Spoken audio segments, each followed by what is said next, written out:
आज के इस वीडियो में हम कम्युनिकेशन के बारे में जानने वाले हैं कि कम्युनिकेशन क्या होता है, उसके मीनिंग, ऑब्जेक्टिव्स एंड प्रोसेस। फिर उसके बाद हम barriers to communication and overcoming barriers to communication के बारे में जानने वाले हैं। सो पहला टॉपिक है मीनिंग ऑफ कम्युनिकेशन की कम्युनिकेशन आखिरकार होता क्या। अब कम्युनिकेशन हम अपने लाइफ में भी जानते हैं कि कम्युनिकेशन क्या होता है, अपने व्यूज, अपने थॉट्स को दूसरों को कन्वे करना जिससे कि हम लोग एक म्यूचुअल पॉइंट पे आके अग्री करें, वही हम लोग कम्युनिकेशन कहते हैं। जैसे हम लोग फोन के थ्रू कम्युनिकेट करते हैं, मास मीडिया कम्युनिकेशन होता है, व्हाट्सएप के थ्रू, फेसबुक के थ्रू, हम इन सब के थ्रू कम्युनिकेट करते हैं। तो हम लोग करते क्या है बेसिकली इसमें हम लोग अपना जो बात है उसको किसी दूसरे तक पहुंचाते हैं ताकि वो और हम मिलके एक कंक्लूजन पे आ सके। तो ठीक उसी तरीके से बिजनेस में भी communication is a process of creating and sharing ideas, information, views, facts, feelings etcetera among the people to reach to a common understanding. एक कॉमन अंडरस्टैंडिंग तक पहुंचने के लिए ideas, information, views, facts, feelings, इन सबको share करना एक आदमी का दूसरे आदमी के साथ, वो कम्युनिकेशन कहलाता है। Communication is the key to the directing function of management. Communication की है, मेन फैक्टर है डायरेक्टिंग का। डायरेक्टिंग में हम लोग बेसिकली करते क्या है, डायरेक्टिंग में तो हम लोग अपने ऑर्गेनाइजेशन के जो सबऑर्डिनेट्स हैं उनको बोलते हैं कि उन्हें क्या काम करना है, उन्हें किस तरीके से काम करना है। अगर वो कभी प्रॉब्लम में फंस जाते हैं तो हम उन्हें गाइड भी करते हैं। तो अगर हम उनसे कम्युनिकेट ही नहीं करेंगे, अगर हम उनसे बात ही नहीं करेंगे तो हम किस तरीके से डायरेक्टिंग कर पाएंगे। तो इसलिए डायरेक्टिंग का मेन की है communication. So what is communication? Conveying of thoughts and ideas to other person so that the persons can reach to a common conclusion, that is known as communication. फिर इसके बाद आता है objectives of communication की communication का objective क्या है। पहला, exchange of information. It is the most important and primary objective of communication process in every business organisation. Business communication involves the exchange of ideas, facts and other important information among different peoples within the organization. It exchanges information both within internal and external parties of organization for better understanding. अब जानते हैं कि एक आदमी के अंदर में अलग व्यूज होते हैं, दूसरे आदमी के अंदर में अलग व्यूज होते हैं। अब उन दोनों के लिए बहुत जरूरी होता है कि वो दोनों अपने व्यूज को एक दूसरे के साथ बांटे, वो अपने व्यूज को एक दूसरे को कन्वे करें। तो कम्युनिकेशन का फर्स्ट एम ही यही होता है, फर्स्ट ऑब्जेक्टिव ही होता है कि वो जो इंफॉर्मेशन है वो एक्सचेंज हो सके। जो इंफॉर्मेशन इसके पास है वो इसके पास जाए, फिर वहां से इंटरप्रेट होके वो इंफॉर्मेशन उसके पास जाए, ऐसे ही इंफॉर्मेशन यहां से वहां जाता रहे। यही एक्सचेंज ऑफ इंफॉर्मेशन मेन है एम कम्युनिकेशन का। मतलब कम्युनिकेशन के थ्रू इंफॉर्मेशन एक्सचेंज हो, that is the main aim. फिर इसके बाद achievement of organisational goals. Communication has an important role in the achievement of organisational goals. It helps the managers in the proper management of business organizations. Managers get all information regarding business through it, which helps them in designing and implementing better policies within the organization. Proper planning and decision making on part of management help business in the achievement of the desired goals and objectives. अब एक organization के जो goals होते हैं वो किस तरीके से अचीव होता है जब हम एक दूसरे के साथ इंटरेक्शन करते हैं, when we interact with each other. So when we interact with each other, तो उस टाइम पे हम अपने thoughts and ideas को दूसरों को बोलते हैं and वो अपने thoughts and ideas हमें बोलते हैं। तो जब हम उन सबको इंटरप्रेट करके एक कंक्लूजन पे पहुंचते हैं तभी हम अपने ऑर्गेनाइजेशन के लिए कुछ डिसीजन लेते हैं। तो क्योंकि ऑर्गेनाइजेशन के लिए डिसीजन हम कम्युनिकेट करके ही लेते हैं, इसलिए कम्युनिकेशन का दूसरा बहुत मेन ऑब्जेक्टिव है achievement of organisational goals. Organisational goals को अचीव करना ये कम्युनिकेशन का एक बहुत इंपॉर्टेंट ऑब्जेक्टिव है। फिर उसके बाद आता है directing the subordinates. Communication is served as the means through which employers and employees communicate with each other. It is the medium through which information flows between them in both directions. Employers give complete direction and order to their employees regarding work to be done through this medium. Employees easily understand their roles and duties through the regular supply of information from their employers. अब हम जानते हैं कि employees and employers के बीच में जो काम होता है वो सब कम्युनिकेशन के थ्रू ही होता है। अगर कोई एम्प्लॉयर अपना एम्प्लॉय से बात नहीं करता है और अगर कोई एम्प्लॉय अपना एम्प्लॉयर के साथ बात नहीं करता है तो किसी भी तरीके से वो ऑर्गेनाइजेशन चलेगा ही नहीं, क्योंकि जब बात ही नहीं करेंगे तो फिर काम क्या होगा। तो क्योंकि कम्युनिकेट करने से ही सबऑर्डिनेट्स को उनका डायरेक्शन मिलता है कि उन्हें आखिरकार करना क्या है। So that is the reason why communication is important and subordinates को डायरेक्ट किया जाता है। इसके साथ सबऑर्डिनेट्स को हम लोग कम्युनिकेट करके ही बोलते हैं। हम तो बिना बोले तो अपने सबऑर्डिनेट को नहीं बोल पाएंगे ना कि तुम ये काम करो। अगर हम चुपचाप रहेंगे, बोलेंगे जो तेरे को जो करना है तू कर, तो उसको तो जो अपने मन में आएगा वो कर देगा, बाद में हम फंस जाएंगे। ताकि वैसा ना हो, ताकि उसको मालूम रहे कि उसको क्या काम करना है, इसलिए उसके साथ कम्युनिकेट करना बहुत जरूरी है। फिर इसके बाद आता है motivating the employees. It has an important role in motivating the employees working with the business. Employees have basically two types of needs that are financial and non-financial needs. Financial needs of employees can be fulfilled by paying them good wages and salaries. However, non-financial needs can be fulfilled only by interacting with employees on a regular basis. अब हम अपने employees को motivate करना है, क्योंकि हमें अपने employees को motivate करना बहुत जरूरी है। तो हम उनके financial चीज को motivate कर सकते हैं, उनको ज्यादा सैलरी देके, उनको एक decent सैलरी देके, ज्यादा सैलरी नहीं, क्योंकि ज्यादा सैलरी देंगे तो वो भी ठीक नहीं होगा, तो उनको एक डिसेंट सैलरी देके उनको मोटिवेट किया जा सकता है। एंड उनका जो नॉन फाइनेंशियल नीड्स है, मतलब पैसों को छोड़ के जो बाकी के नीड्स हैं, वो उनके साथ बातचीत करके हम लोग कर सकते हैं। अब हालांकि ये सब प्रिंसिपल्स ऑफ मैनेजमेंट ही हैं, ये सब प्रिंसिपल्स है कि ऐसा होना चाहिए, लेकिन ऐसा होता ही होगा ऐसा नहीं है। मेजॉरिटी ऑफ दी ऑर्गेनाइजेशन में ऐसा नहीं होता। कौन सा ऑर्गेनाइजेशन है जो कि अपने लेबर से पूछता है कि भाई तेरे को क्या चाहिए? कम ऑर्गेनाइजेशन ही पूछते हैं, बस उनको पैसा दे दिया, चाहे वो कम हो ज्यादा हो कोई फर्क नहीं पड़ता, तुम आओ काम करो और घर चले जाओ, यही है वहां पे। लेकिन प्रिंसिपल ऑफ मैनेजमेंट में ये कहा गया है कि हमें अपने एम्प्लॉइज की बात को सुनना चाहिए, हमें उन्हें मोटिवेट करना चाहिए। अगर उन्हें कोई चीज परेशान करता है, so we should destroy that thing. हम अगर उन्हें फाइनेंशियली कुछ हेल्प दे सकते हैं तो हमें वो भी उनको देना चाहिए, एंड अगर हम नॉन फाइनेंशियली भी कुछ हेल्प दे सकते हैं तो वो भी हमें उन्हें देना चाहिए। It will help in understanding them and the problems they are facing. Proper communication network helps employers in interacting with their subordinates in both formal and informal way।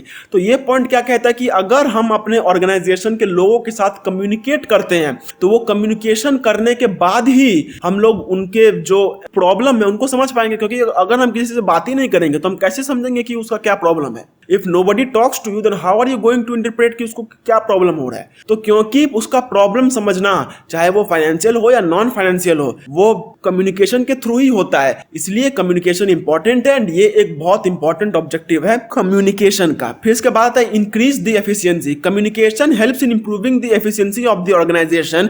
It helps in supplying all required guidelines and information concerned with work to the people working in the organisation. Employers direct their subordinates from time to time which helps them in increasing the overall efficiency of business. अब हम अपने company का efficiency तभी बढ़ा सकते हैं जब हम अपने सबऑर्डिनेट्स के साथ अच्छे से काम करें, जब हम उनको ठीक से समझाएं। तो बेसिकली देखिए, हमें ऑर्गेनाइजेशन में जो कुछ भी करना है, हमें उसके लिए एक दूसरे से बात करनी पड़ेगी। यहां तक कि मैं भी जो आपको पढ़ा रहा हूं, यहां पे मैं आपके साथ बात कर रहा हूं, अगर मैं चुपचाप बैठ जाऊं तो फिर तो कुछ काम ही नहीं होगा। तो क्योंकि बात करने से ही सब कुछ होता है, इसलिए बहुत इंपॉर्टेंट है कम्युनिकेशन। एंड इसका एक बहुत इंपॉर्टेंट ऑब्जेक्टिव है कि वो एफिशिएंसी को इंक्रीज करे। फर्म जितना अच्छे से काम कर रहा है वो उससे भी अच्छे तरीके से काम कर सकता है।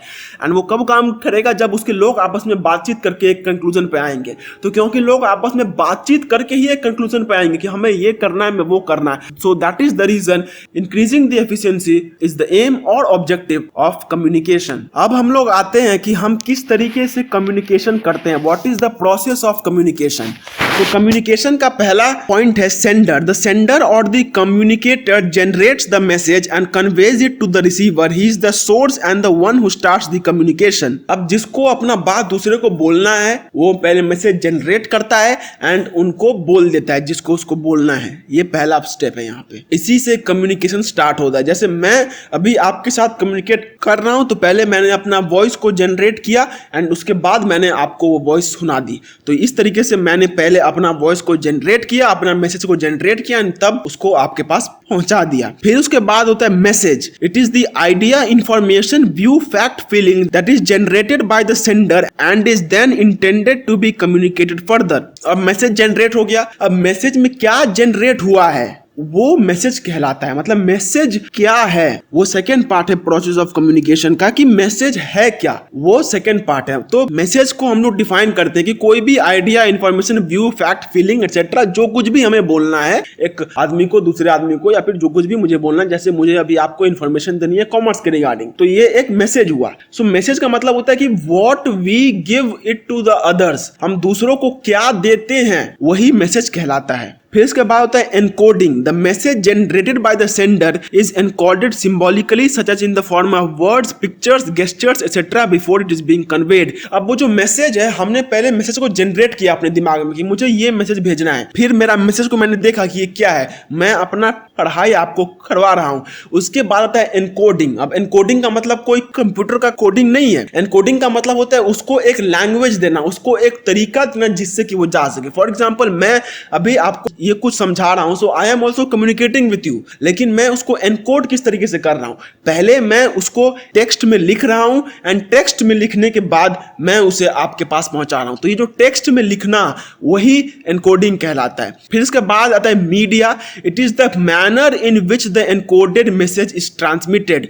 द मैसेज में बी ट्रांसमिटेड ओरली और in writing. The medium of communication includes telephone, internet, post, fax, email etcetera. The choice of medium is decided by the sender. अब मैंने अपना मैसेज जनरेट कर लिया, मेरा मैसेज भी हमको मालूम चल गया क्या है, मैंने अपना मैसेज को कोड भी कर दिया। उसके बाद आता है कि मैं अपने मैसेज को भेजूंगा किस तरीके से। अब मैसेज को भेजना बहुत तरीकों से होता है। ईमेल के थ्रू भेजा जाता है, व्हाट्सएप के थ्रू, फेसबुक के थ्रू, मतलब जो भी साइट्स अवेलेबल हैं हम उसके थ्रू इंफॉर्मेशन भेज सकते हैं। जैसे मैं अभी यूट्यूब के थ्रू आपके पास आया हूं, तो मैं यूट्यूब के थ्रू अपना मैसेज आपको बोल रहा हूं। तो ये जो यूट्यूब है, ये जो इंटरलिंकिंग की तरह काम कर रहा है हमारे और आपके बीच में, ये मीडिया कहलाता है। फिर इसके बाद decoding. It is the process of converting the symbols encoded bye the sender. After decoding the message is received by the receiver. अब डिकोडिंग का मतलब क्या होता है? डिकोडिंग का मतलब होता है कि वो जो मैसेज आपके पास आया है उसको समझना, अंडरस्टैंडिंग दैट मैसेज, उसी को हम लोग डिकोडिंग बोलते हैं। जैसे आपके पास अभी ये टेक्स्ट आ रहा है, तो आप इस टेक्स्ट को देख रहे हैं, आपको ये समझ में आ रहा है, तो आप इसको डिकोड कर रहे हैं। लेकिन मैं अगर यहाँ पे अभी चाइनीज लिख दूं या फिर एक ऐसा भाषा लिख दूं जो कि आपको आता ही नहीं है, तो फिर तो आप इसको डिकोड नहीं कर पाएंगे। सो डिकोडिंग का मतलब होता है कि मेरे पास जो मैसेज आया है उसको समझना, वो डिकोडिंग कहलाता है। फिर उसके बाद receiver, he is the person who is last in the chain and for whom the message was sent by the sender. Once the receiver receives the message and understands it in proper perspective and acts according to the message, only then the purpose of communication is successful. उसके बाद होता है receiver, जिसके पास वो message जाता है कि इसके पास ये मैसेज गया है, तो वो रिसीवर कहलाता है। सो receiver is basically the person who receives the message, जिसके पास मैसेज जाता नहीं, हम जानते हैं। फिर उसके बाद होता है feedback. Now, once the receiver confirms to the sender that he has received the message and understood it, the process of communication is complete. अब एक बार वो मैसेज उसने समझ लिया तो वो process of communication complete हो जाता है। जैसा कि मैंने अभी आपके सामने ये टेक्स्ट रखा है, मैं अभी बोल रहा हूँ, तो ये जो मैं बोल रहा हूँ इसको आपने डिकोड किया, आपको समझ में आ गया, मेरा कम्युनिकेशन वहीं पे खत्म हो जाएगा। क्योंकि मैंने पहले मैसेज जनरेट किया, मैंने मैसेज को एनकोड किया, मैंने यूट्यूब मीडिया सिलेक्ट किया, मैंने मैसेज आपके पास भेजा, आपने मैसेज को डिकोड किया ना, आपने मैसेज को समझा। फिर उसके बाद जब आप कुछ फीडबैक देंगे, मतलब जब आप रिस्पॉन्स में कुछ करेंगे, तो वो फीडबैक कहलाता है। इसके बाद आता है noise. It refers to any obstruction that is caused by the sender, message और receiver during the process of communication. For example, bad telephone connection, faulty encoding, faulty decoding, inattentive receiver, poor understanding of message due to prejudices और inappropriate gestures etcetera. अब noise का मतलब होता है any obstruction in the process of communication is known as noise. हमारा communication में जो भी ऑब्स्ट्रक्शन हुआ है वो नॉइज कहलाता है। कोई भी तरीका जिससे ऑब्स्ट्रक्शन हो जाए, जिससे कम्युनिकेशन ठीक तरीके से नहीं हो पाए, वो नॉइज कहलाता है। फॉर एग्जांपल, जब हम किसी से फोन पे बात करते हैं तो जब टावर ठीक नहीं होता है तो हम बात ठीक से नहीं कर पाते हैं, सो that is noise. For example, अगर अभी आप ये यूट्यूब वीडियो देख रहे हैं, अगर अभी ये हफड़िंग करने लग जाए तो फिर तो आप नहीं समझ पाएंगे, सो दैट इज नॉइज। तो anything which hampers the communication process, that is known as noise. तो चलिए इसको एक बार रिवाइज कर लेते हैं, क्योंकि ये काफी बड़ा टॉपिक था। पहले होता है सेंडर, जो कि मैसेज भेजता है, फिर होता है मैसेज कि वो क्या भेज रहा है, फिर होता है एनकोडिंग, वो उसको कौन से लैंग्वेज में किस तरीके से भेजेगा, फिर मीडिया वो उसको किसके थ्रू भेजेगा, फिर डिकोड करना, वो जब उसके पास जाएगा जिसको भेजा गया है तो वो जब उसको समझेगा, फिर रिसीवर जिसने उसको समझा, फिर फीडबैक वो जो रिस्पॉन्स दे रहा है, एंड नॉइज, नॉइज का मतलब होता है कि कोई भी ऑब्स्ट्रक्शन जो कि बीच रास्ते में हुआ है वो नॉइज कहलाता है। सो गाइज हमारी ये आज की वीडियो यहीं पे ख़त्म होती है। एंड इस वीडियो को ख़त्म करने के साथ साथ मैं आपको बस एक ही एडवाइस देना चाहता हूँ कि आप प्लीज़ इस वीडियो पे पूरे डिपेंडेंट ना हो जाएं। मैं आपसे रिक्वेस्ट करूँगा कि आप जिस भी बुक को फॉलो करते हैं आप एक बार उस बुक को जाके पढ़िए, एकदम से इस वीडियो पे डिपेंडेंट मत हो जाइए। एंड अगर ये वीडियो को आप एग्जाम के समय में देख रहे हैं then I request you not to take this video as the only source जिससे कि आप एग्जाम में अच्छे मार्क्स स्कोर कर पाए। आप प्लीज जाके अपने कोई भी टेक्स्ट बुक हो उसे अच्छे से पढ़िए। तो गाइस आशा करता हूं कि ये वीडियो आपके लिए हेल्पफुल रही होगी, और अगर ये वीडियो आपके लिए थोड़ी सी भी हेल्पफुल रही होगी तो प्लीज इस वीडियो को एक बार लाइक जरूर कर दीजिए। और अगर आप ऐसे वीडियोस और भी फ्यूचर में देखना चाहते हैं तो चैनल को सब्सक्राइब करके बेल आइकन को जरूर प्रेस कर लीजिए। और अगर आपके कुछ भी डाउट्स, क्वेरीज या फिर क्वेश्चंस हैं उनको कमेंट सेक्शन में कमेंट जरूर कीजिए। एंड अगर आपके कुछ ऐसे दोस्त हैं जो कि इससे कुछ हेल्प पा सकते हैं तो इन ये वीडियो आप उनको भी प्लीज जरूर शेयर कर दीजिएगा। तब तक के लिए do take very good care of yourselves and bye bye and Jai Hind.